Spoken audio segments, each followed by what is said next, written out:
A graça e a paz de Jesus Cristo. Seja muito bem-vindo a esse canal que compartilha leituras, estudos, meditações e reflexões com base nos capítulos da Bíblia. Estamos gravando um curso de Provérbios e hoje nós vamos para a aula de número 32, em que nós vamos meditar em Provérbios, capítulo 17, a partir do versículo 17 a seguir. Na aula 31, nós meditamos nos versículos 1 ao 16. Então, vamos avançar aqui para o 17. Em todo tempo, ama o amigo, e na angústia nasce o irmão. O versículo 17 nos fala sobre a amizade. Fala que em todo o tempo da nossa vida, nós devemos amar os nossos amigos. Aquelas pessoas que compartilham os momentos bons, que compartilham os momentos felizes, que compartilham os bons momentos da nossa vida e que são nossos amigos, merecem que no momento da angústia que eles estão passando, que nós venhamos a estender a nossa amizade. Quando nós estendemos a nossa amizade no tempo de angústia, aí nós provamos que realmente somos amigos dessas pessoas. Será que os amigos que você tem são amigos que você pode chamar de irmãos? Ou será que esses amigos são pessoas que apenas caminham com você enquanto você está bem? É necessário pensar nos relacionamentos que você tem para que você não se decepcione. Quando você sabe que aquele que caminha com você como seu amigo, na hora da angústia, vai estender o braço para lhe ajudar, então você sabe, esse é um amigo irmão. Na hora da angústia, ele caminha do meu lado, na hora da angústia, ele me carrega no colo, na hora da angústia, ele escuta a minha lamentação e tem uma revelação de sabedoria para me trazer uma instrução, um conhecimento que me traz uma iluminação para encontrar o caminho certo. É bom que você tenha esses amigos, amigos irmãos, amigos que na hora da angústia vão estar com você, vão rezar com você, vão orar com você, vão abraçar você, vão estar ao seu lado e você vai poder contar com esse amigo, com essa pessoa. Então, em todo tempo, ama o amigo, e na angústia nasce o irmão. Verso 18: O homem falto de entendimento dá a mão, ficando por fiador do seu companheiro. Só antes de comentar o 18, voltando ainda no 17. Se você conhece algum amigo que já decepcionou você muitas vezes e você já não consegue mais suportar essa situação, não atenda mais o telefonema dessa pessoa. Mentalize essa pessoa indo embora da sua vida. Diga para você mesmo em voz alta: eu não preciso que essa pessoa caminhe juntamente na minha vida. E siga em frente. Nunca segure um amigo em razão das aparências. Mas eu sou amigo dessa pessoa há tanto tempo, o que ela vai pensar? Ela não tem que pensar nada. Se durante tanto tempo em que você é amigo dessa pessoa, é amiga dessa pessoa, e essa pessoa só tenha motivos de decepção em relação a tudo que você fez, não tem por que você manter a amizade. A amizade é um relacionamento de compartilhamento de experiências para que exista progresso das duas partes. A amizade, ela é uma via de duas mãos. Se é só você que ajuda, então na verdade não é amizade. É uma relação em que você é o ajudador, em que você é aquele que cumpre o papel que Deus cumpre por nós. Deus nos ajuda e Deus nos usa como ferramentas poderosas para alcançar pessoas para o reino. Só faça a diferenciação correta de como é o relacionamento que você tem com essa pessoa. Se é um relacionamento de amizade ou é um relacionamento em que você está sendo ferramenta poderosa de Deus para ajudar essa pessoa a encontrar o caminho. E por isso a pessoa decepciona tanto.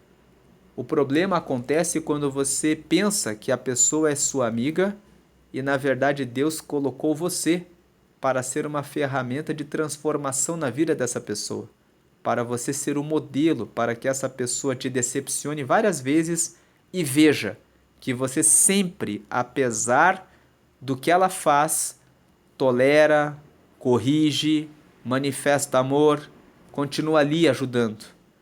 Então, entender que você é uma ferramenta de Deus na vida de uma pessoa elimina a sua frustração, porque você sabe o que você está fazendo nessa relação. Eu sou a ferramenta de Deus aqui. Então, tudo bem que ela faça isso comigo, porque é o que se espera de alguém que, na verdade, não é meu amigo, mas é alguém que precisa ser ajudado, que precisa ser ajudado. Aí você, vendo com clareza qual o seu papel nessa relação, você se decepciona menos.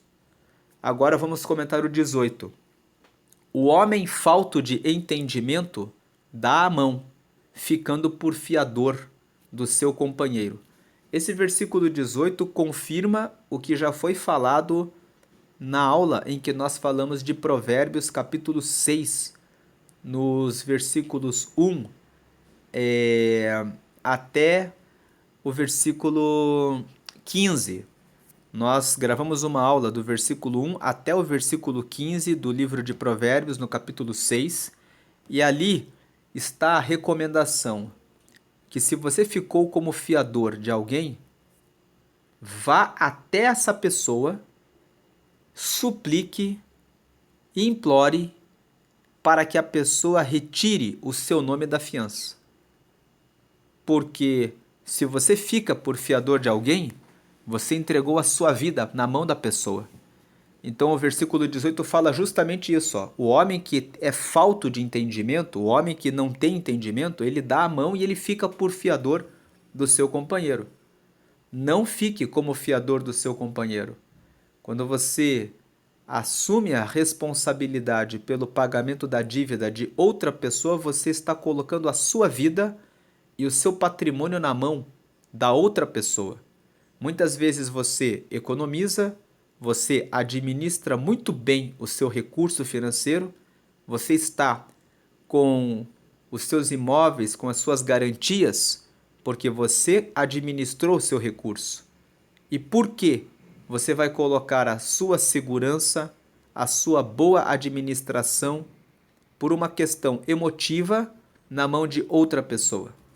Nos dias atuais, existem empresas que fazem o contrato de fiança. Então, recomende que a pessoa busque o contrato de fiança.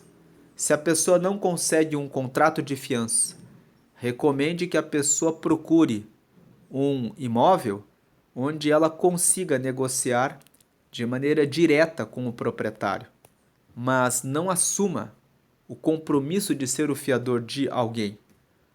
E se você assume esse compromisso, assuma exclusivamente pelos parentes ou por amigos que são muito amigos seus. E com o versículo 17 nós acabamos de comentar. Nem sempre as pessoas que dizem que são suas amigas são de fato seus amigos. Pode ser alguém que precisa da sua ajuda e que você está sendo ferramenta de Deus na vida da pessoa. Mas se você decidir ser fiador de alguém, aceite que você é responsável direto pelo pagamento da dívida dessa pessoa. Não seja uma pessoa inocente que pensa que vai colocar o seu nome como fiador dessa pessoa e que você nunca será acionado. Se você colocar o seu nome como fiador, assuma eu estou disposto a pagar a dívida dessa pessoa se ela de fato não pagar. Porque assim você sabe aonde você está entrando. Não seja uma pessoa com falta de entendimento.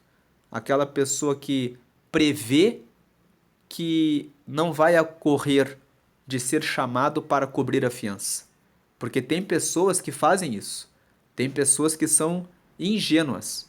Elas recebem um convite, você pode ser meu fiador, e elas dizem, tá, tudo bem. E elas muitas vezes não têm as suas finanças em dia para cobrir aquela fiança se o afiançado não realizar o pagamento, e depois precisam comprometer o seu patrimônio de maneira inesperada, porque agiram com falta de entendimento. Saiba o que você está realmente fazendo, aonde você está entrando, em que negócio você está entrando. 19. O que ama a contenda ama a transgressão. O que alça a sua porta busca a ruína. Então o texto aqui está dizendo: quem gosta de ficar o tempo todo discutindo em contenda, adora, ama ficar fazendo a coisa errada. Transgredir é ir contra a lei. A lei da vida é a lei da paz, da harmonia, da alegria, da felicidade. Ninguém foi feito, ninguém nasceu para viver em guerra, em discussão, em contenda. As pessoas se casam para formar famílias. As pessoas têm filhos para educarem os filhos. Ninguém se casa para viver em pé de guerra contra a outra pessoa. Se você vive em pé de guerra contra o seu cônjuge, é hora de pensar: por que eu casei com essa pessoa? Por que eu estou com essa pessoa? Se você vive em pé de guerra com o namorado ou com a namorada, então é tempo de deixar essa relação. Porque se você ama viver em contenda, você ama a transgressão, ama transgredir a lei da vida. Não vá contra a lei da vida. Vá pela lei da vida. Busque a felicidade, a alegria, realização, conquista. E o que alça a sua porta busca a ruína. Essa ideia de o que alça a sua porta busca a ruína significa aquele que levanta a sua porta acima do que deveria erguer, busca a ruína. As pessoas que são muito ricas costumam usar portas muito altas nas suas casas. Então, a ideia de alçar a sua porta significa fazer de si mesmo como se fosse maior do que a outra pessoa. Então, aquele que se coloca como sendo maior do que as outras pessoas busca a sua ruína. Aquele que não se coloca como um igual, o marido, a esposa, que coloca o seu interesse, o seu valor, dizendo assim, dizendo para o outro que o seu valor é maior na relação, acaba gerando um desequilíbrio. E quando você alça a sua porta, o que você busca? Você busca a sua ruína. Então, nas relações, não ame a transgressão, busque a felicidade, a harmonia, a tranquilidade, o bom relacionamento, o tratar o outro como igual, o tratar o outro também com respeito. Não se coloque como uma porta grande. Porta também pode significar pessoa. Existe um sentido em que Jesus diz que eu estou à porta e bato.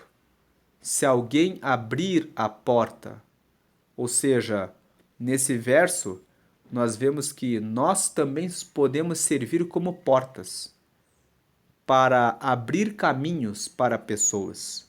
Quando uma pessoa vem a nós e nós podemos dar ou não uma oportunidade para a pessoa, nós estamos literalmente sendo porta quando nós abrimos o nosso caminho para que essa pessoa conheça um amigo nosso que pode dar um contrato de trabalho para essa pessoa, ou nós não somos porta. Então aqui, o que alça a sua porta busca a ruína, o que levanta a sua porta, o que se enaltece, que se coloca com arrogância, se porta com orgulho, busca a ruína. Verso 20: o perverso de coração nunca achará o bem, e o que tem a língua dobre virá a cair no mal. Então, aquele que tem o coração mau, o coração ruim, o coração mal intencionado, nunca vai encontrar o bem, porque já está pensando em fazer a coisa errada, já está voltado para fazer o mal. Então não vai encontrar o bem. O que tem a língua dobre, a língua que é dobrada, a língua falsa, mentirosa, cairá no mal. Cairá no mal porque aquele que é mentiroso, quando é descoberto, perde a confiança das pessoas. Aquele que fala mal a respeito das outras pessoas, tem um momento que as pessoas já não querem mais conviver com ela porque sabem que ela só sabe falar mal dos outros. Aquele que só tem críticas para fazer a respeito de tudo, logo vai ser descartado, vai ser colocado para fora, porque nunca ajuda e nunca contribui com o crescimento, com o progresso. Só traz o mal, então cairá no mal. Recomendação desse versículo: busque o bem para que você encontre o bem. Recomendação da parte B do verso 20: pondere o que a sua língua fala, para que você coma do bem. Tem um outro texto que nós já meditamos aqui que fala que cada um comerá do bem daquilo que fala. Então fale de forma boa e você receberá o bem. 21. O que gera um tolo, para sua tristeza o faz, e o pai do insensato não se alegrará. O que gera um tolo, para sua tristeza o faz.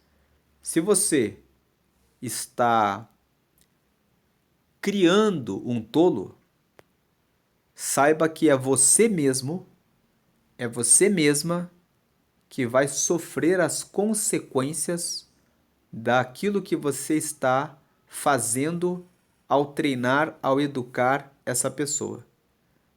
Se você é pai e mãe, se você está treinando o seu filho, dando a ele tudo o que ele deseja, realizando todas as vontades dele, saiba que quando ele se deparar com o mundo vai dizer muitos nãos para o seu filho. E ele pode se decepcionar tanto que pode cair na bebida, no cigarro e nas drogas. Tem muitas pessoas nessa geração que não têm índice de tolerância para a frustração. É necessário frustrar os filhos. Dizer a eles: você não vai fazer isso. Você não vai nessa festa hoje.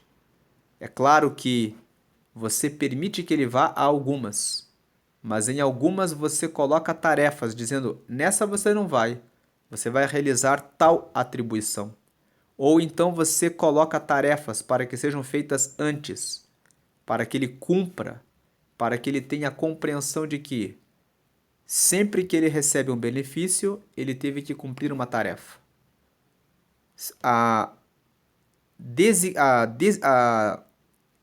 inclusão de tarefas, gerando responsabilidade nos filhos, compromisso com o trabalho, vai gerar na criança, no princípio, frustração, reações negativas, choro. Mas esse choro, essas reclamações vão ser o que prevenirá o seu filho de lhe trazer tristeza futura. Aqueles que não disciplinam os seus filhos, aqueles que criam tolos, estão criando tolos para a sua própria tristeza. O pai do insensato não se alegrará. Você se torna pai do insensato se você não ensina a sensatez para o seu filho. Coloque os seus filhos em desafios.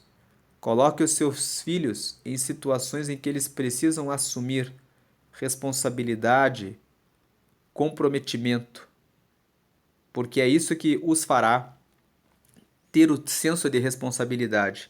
22. O coração alegre serve de bom remédio, mas o espírito abatido virá a secar os ossos. Quando você está entristecido, você deve se aliar a pessoas que estão alegres e que podem lhe trazer uma palavra de ânimo. Porque são as pessoas alegres que vão te trazer a alegria que falta no momento em que você estiver adoecido. Aqueles que caem em depressão e ansiedade muitas vezes se juntam a outras pessoas para reclamar da vida, comunicando a sua depressão, a sua ansiedade. Quando na verdade, aquele que está em depressão deve procurar reagir desse estado, levantar-se da cama, colocar-se em ambientes onde as pessoas estão correndo, pedalando, sorridentes e questionando por que eu estou assim. Se essas pessoas estão sorrindo, eu também posso vencer essa situação.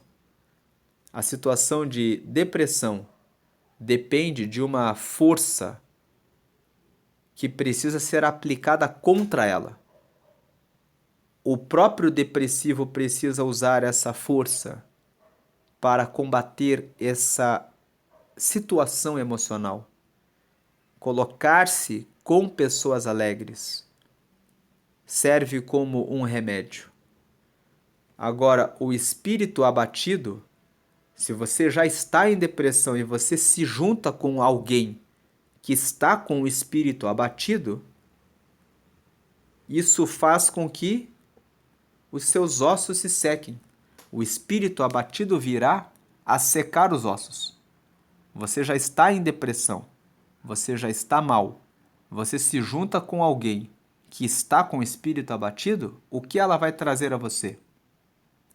Vai fazer com que sequem os seus ossos, vai acabar de destruir o pouco que te restou. Então, no dia da angústia, entenda que você precisa buscar o coração alegre.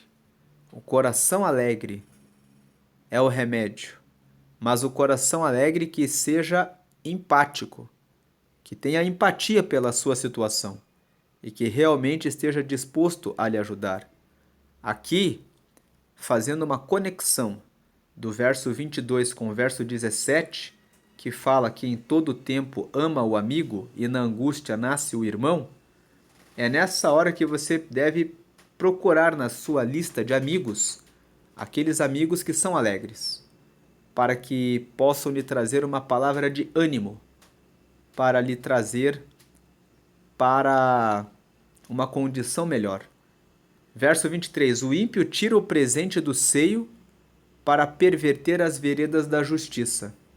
Nós meditamos na aula passada, na aula 31, que o presente ele responde por tudo. Veja aqui o versículo 8. Pedra preciosa é o presente aos olhos dos que o recebem. Para onde quer que se volte, servirá de proveito. Nós comentamos na aula 31 que o presente que você dá para alguém é como se fosse uma pedra preciosa. Quem recebe o presente, recebe como se fosse uma pedra preciosa. E a parte B do verso 8 fala que para onde quer que se volte, servirá de proveito. Em outras palavras, o presente sempre serve como sempre tem proveito. Mesmo que a pessoa não goste de você, dentro da empresa em que você está, dentro de um ambiente em que você precisa conviver com outras pessoas, quando você entrega um presente, aquela pessoa vai lembrar que se ela tem alguma coisa contra você, é exclusivamente da parte dela. Quando você entrega um presente, ela serve como proveito para quebrar a barreira, a separação com aquela pessoa. Então, o presente ele sempre tem uma boa utilidade. Agora, nesse versículo 23, relacionando o versículo 8 de Provérbios 17 com esse versículo 23, nós vemos que aquele que é ímpio, ele sabendo do versículo 8, ele tira o presente com o propósito de fazer com que a pessoa perverta a vereda da justiça. Então o versículo 23 nos traz uma recomendação. Quando você é a pessoa que recebeu o presente, verifique qual é a intenção de quem presenteou.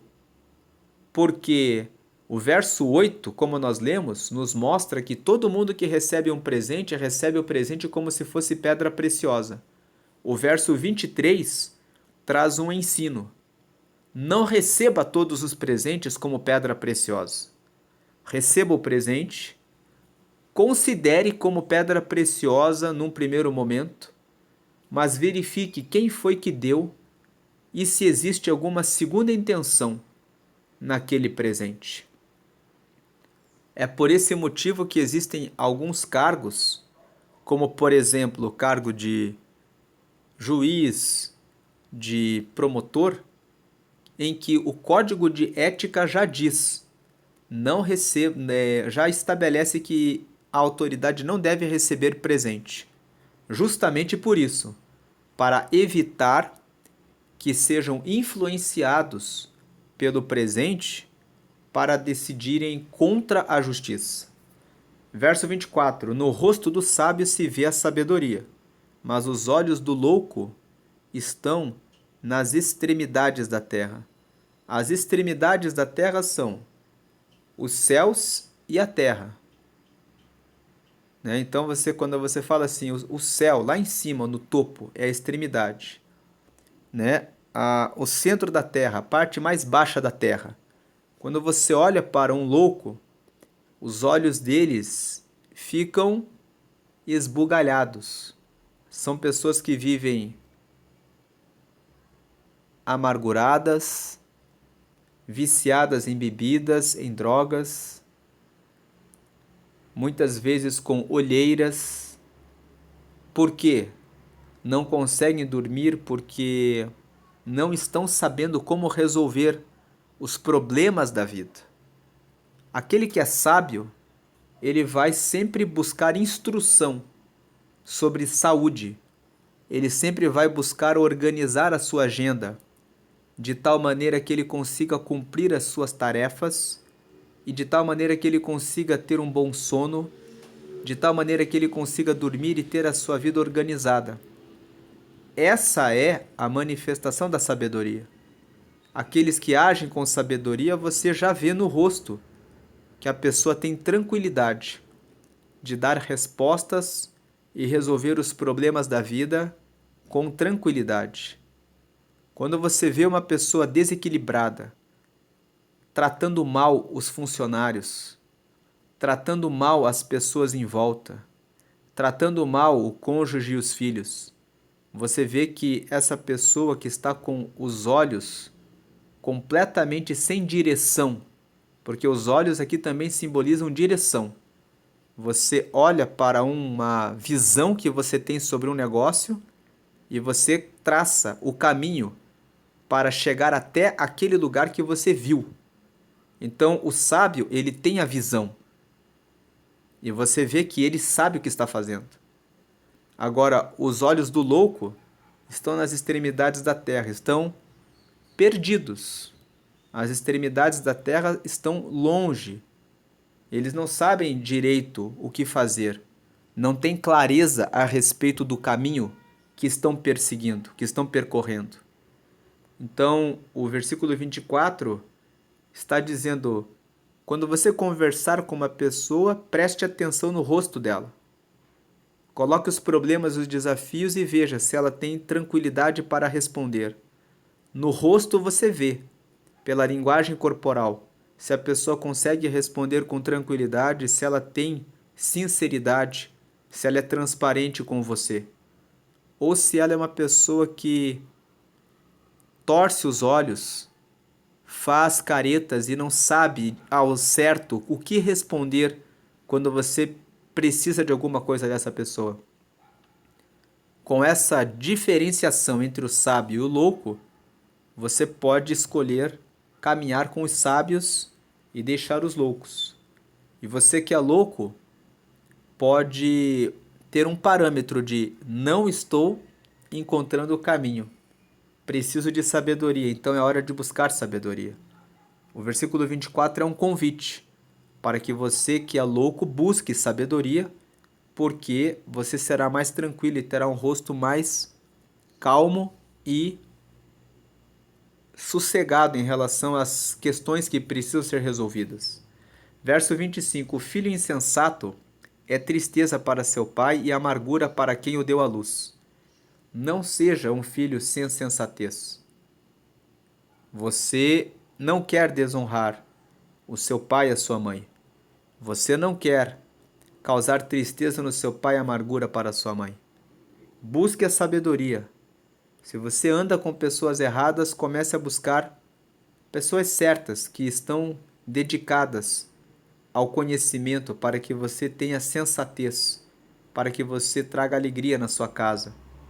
E se você é pai e mãe, traga esse conselho para o seu filho. Diga: filho, eu amo você e quero que você passe a ser sensato, que você busque sabedoria. Primeiro para o seu próprio bem e também para o nosso bem. Verso 26: Não é bom também punir o justo, nem ferirem os príncipes ao que age justamente.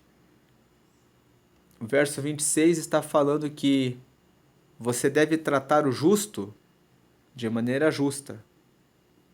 Se ele está fazendo a coisa certa, pague a ele tudo o que ele merece. Pague a ele tudo a que ele tem direito. Não seja injusto. Não é bom que você seja injusto. Não é bom você ferir os príncipes, os filhos que estão fazendo a coisa correta. Não faça isso. 27. Retém as suas palavras o que possui o conhecimento. E o homem de entendimento é de precioso espírito. O verso 27 está dizendo que aquele que tem o conhecimento, ele não vive falando tudo o que ele quer e tudo o que ele pensa. O que possui conhecimento, ele retém as suas palavras. E ele vai falando aquilo que é importante, aquilo que edifica, aquilo que traz mudança para o bem. Então ele retém as suas palavras, porque ele possui o conhecimento. Ele sabe o que precisa ser falado a cada hora. E o homem de entendimento é de precioso espírito. O homem que tem entendimento das coisas tem um espírito que é precioso, tem um espírito que é valioso. Se você conhece uma pessoa, você conversa com ela e você percebe que ela tem entendimento das coisas, o verso 27 está dizendo: pode andar com essa pessoa, porque essa pessoa que tem entendimento, ela é com certeza uma pessoa que vale a pena, uma pessoa que tem um espírito precioso. Se você anda com uma pessoa que é tola, ela só fala bobagens, ela já mostra que é uma pessoa que, se você caminhar com ela, ela não vai se preocupar em se instruir, em crescer no conhecimento. Ela vai levar você para a ruína. Então, escolha bem as pessoas com quem você anda. Verso 28. Até o tolo, quando se cala, será reputado por sábio, e o que cerrar os seus lábios por sábio. Aqui, o versículo 28 usa duas frases para falar a mesma coisa. O tolo, quando se cala, será considerado sábio. O que fechar os seus lábios, porque cerrar aqui significa fechar, o que fechar os seus lábios será considerado sábio. Se você não sabe o que dizer, é melhor que você fique em silêncio. É melhor que você busque instrução primeiro, para que depois você fale. Se você não fala, a pessoa fica na dúvida se você está retendo as palavras. Como nós comentamos no verso 27.